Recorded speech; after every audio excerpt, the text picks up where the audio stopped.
essentially confirms that the justice system works fairly and treats both sides equally.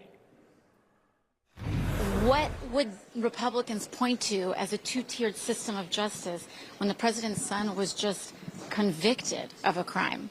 I mean, if anything, this shows the difference that Democrats are willing to accept when our justice system works as functioned and as designed.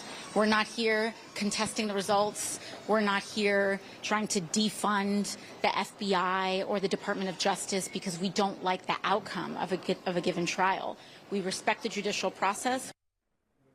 I mean, Congress has a ban on outside employment, and as AOC was saying, we have a $50 gift ban, so none of us goes anywhere near doing that. Oh, you don't do $500,000 vacations?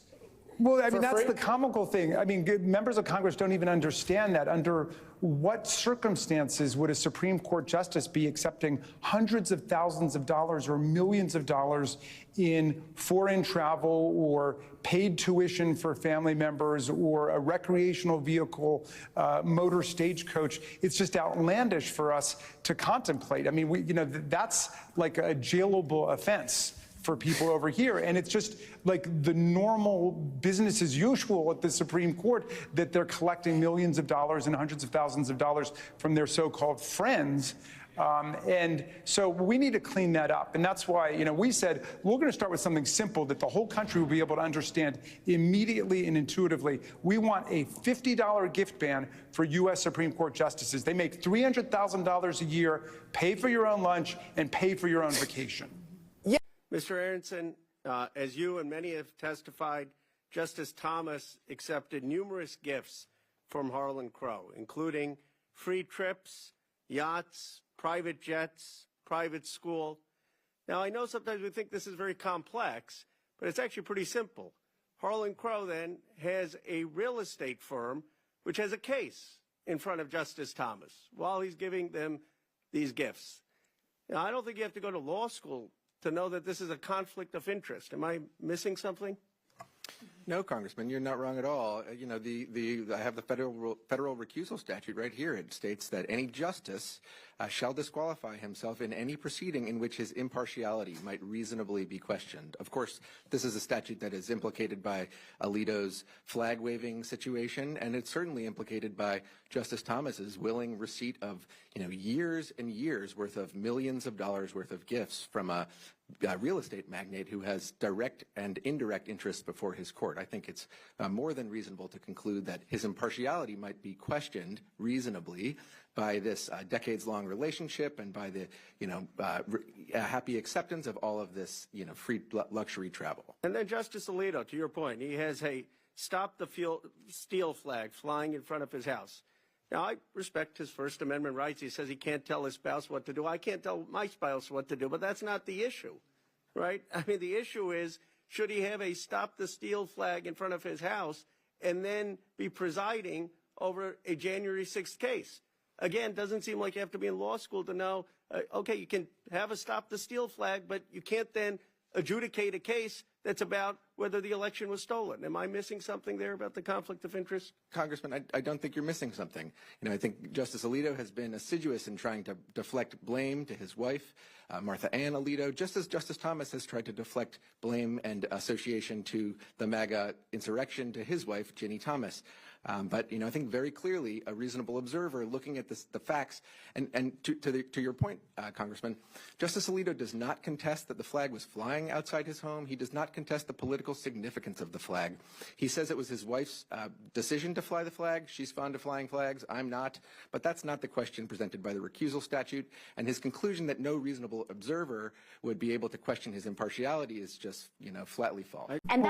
And they're so eager to be servile sycophants to Donald Trump that their political judgment is off, because that's not where the public is. And the public understands with the Hunter Biden verdict and the Donald Trump verdict, the rule of law is just working, and they're intervening, as you say, in a state case in order simply to placate Donald Trump. Precisely. And what we're also seeing here is the stark contrast between Joe Biden and Donald Trump.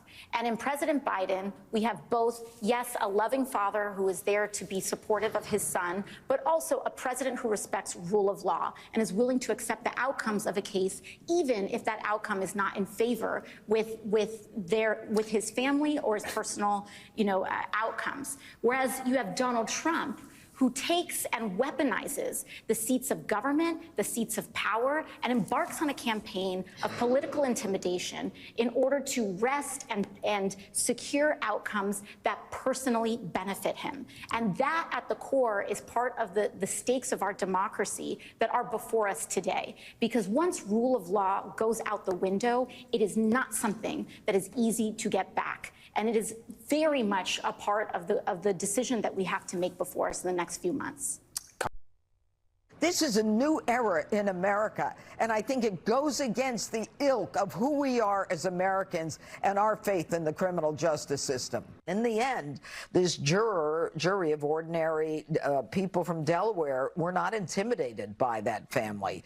And I'm just sitting on the sofa, came down to my son's bedroom. I've spotted something I have to share with you. It is incredible. So you're aware of the Hunter Biden decision, which was made by the court today. He was found guilty, etc., etc. Just compare the differences of two court cases. One where a person who wishes to be president of the United States of America was convicted of 34 felonies. That's 34, right? Never mind all the other stuff. We have the Jean Carroll situation, RAPE, and we still have Georgia. Okay, and we still have the Jack Smith case. But this is what we have so far. And then Hunter Biden, who is a public person, and the saddest thing about all of this, Hunter Biden has what I would call personal issues. The Trumpy Trumps and the Republican Party go on as if to say any addiction cannot happen to you if you are in the same lane as they are, which is just garbage. However, just compare the difference. Incredible. Please, comment section. Moment, of course, creates the split screen of conservatives who just 12 days ago were slamming the rule of law, slamming the judge, the jury, and the verdict in Donald Trump's Manhattan trial. Some even claimed the conviction was the end of the Republicans, we know it. But tonight, they seem to be singing from a completely different tune. This is a new era in America, and I think it goes against the ilk of who we are as Americans and our faith in the criminal justice system. In the end, this jury of ordinary people from Delaware were not intimidated by that family, and they recognized that this was a clear-cut case and that clearly no one's above the law. This is a very political exercise, and you have to say that it accomplished what it set out to accomplish. But I would say this about Judge Noreika. I think she ran a very fair courtroom. She ran a very fair trial. I guess we all need, to shop at Banana Republic from now on? Because that's what it feels like. Yeah, a Banana Republic. For years, the Bidens have been able to escape any legal accountability for their sleazy, corrupt conduct. But today, their luck ran out. At least Hunter's did. Power is all they love. And they're willing to do anything to cling to it. They're willing to destroy the rule of law. The Republic has been wounded by weak lawyers and talentless political bloodhounds. It gave me a little boost of confidence in the American legal system, although they still have a lot of work to do to win me back. I believe that there was a conscious collusion of allies that came together. It's pretty obvious, with a private strategy to eliminate a common shared adversary. Hunter's going to jail, so Joe doesn't have to. And when he comes out, he'll be rewarded for his loyalty, like a made man in a Biden crime family. This is a distraction from the influence peddling and the kickbacks. Yes, these are two different trials under very different circumstances. Hunter Biden was federal. Trump's was not. The crimes and the evidence all completely different. But you can't claim the justice system is dead because of a single conviction while also praising it for another. And you can't claim President Biden is weaponizing the Justice Department to go after his enemies when that same department just convicted his own son. But in a world of MAGA, perhaps you can. Prominent conservatives are trading baseless conspiracies for another. Now they're claiming that Hunter Biden's trial was a sham to give cover to Biden. Charlie Kirk says the Democrats will use the conviction to claim that the system is fair. Vivek Ramaswamy, he calls it a smokescreen to deflect attention from Biden's other crimes. Republican Senator Tom Cotton says it's a way to insulate Joe Biden, who is guilty of corruption. Trump's campaign calls the case a distraction from the, quote, Biden crime family. Now, remember, this is the same Biden that conservatives claim can't walk, can't talk, or think on his own. But just so we're clear, Biden has no power over a state-level prosecution. But the same federal government that he actually runs just prosecuted his own son. And the system we're supposed to believe is rigged? That just makes no sense. We'll get to Hunter Biden, Nicole Wallace had to say in just a moment, but there's something which really does bother me about all of this.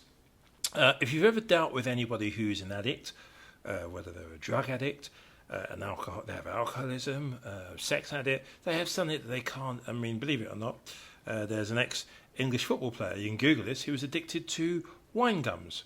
No lie, it's a type of sweet. So some people have sugar addictions. I'm just find it, I'm kind of lost for words and bewildered as well that Hunter Biden, in my mind, has addiction problems, whatever it is. He has personal addiction problems, and there, for the grace of God, go anybody. That could be you, it could be me, go through your phone, it could be anybody. How it's become politicized is beyond me, because are they saying that it's not possible if you're a Republican to be a drug addict? What's the Mike Pillow guy? An alcohol addict? Anything where you do in too many quantities, which could be described as over the top, can only happen to you if you're a Democrat. That's how it is. I mean, it is just... And now they're saying as well, wow, this time last week they all said clearly the jury would all be biased because actually Jesse Watson said, oh, they'll all be biased because they're black Democrats, his words. And now they're saying, that doesn't really mean anything. There is a real problem, the way I see it, with the way the standards that the Democrats and the Democratic commentators are allowed to say things unchallenged. Now, you can say they only go to a small margin, a small world, but when you have people like Elon Musk backing everything up, it's almost like you don't wish ill upon anything, but what I would say, for all of those Republicans sneering and laughing at drug addicts, anyone who's got alcohol problems or gambling problems, thinking that they're better, karma.